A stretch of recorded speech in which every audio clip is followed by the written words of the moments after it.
মতো শ্রমজীবী মানুষের অবস্থা দেখেন।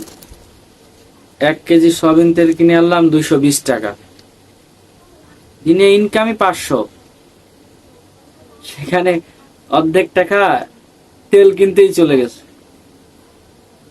আরো বাকি তো আছেই।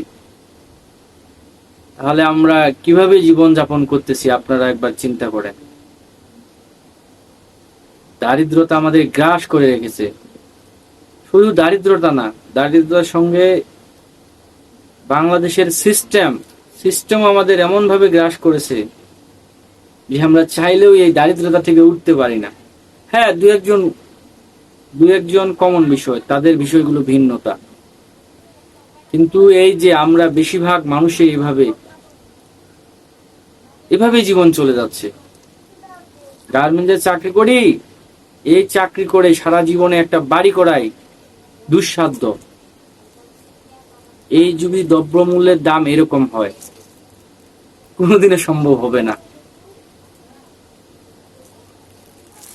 তাহলে চিন্তা করুন আমরা কিভাবে আছি। আমাদের জন্য বেঁচে থাকাটাই যুদ্ধ, আমাদের জন্য টিকে থাকাটাই যুদ্ধ। এটা সমাজের বাস্তব পরিস্থিতি। আমার মতো এরকম হাজারো মানুষ আছে, শুধু আমি একা না।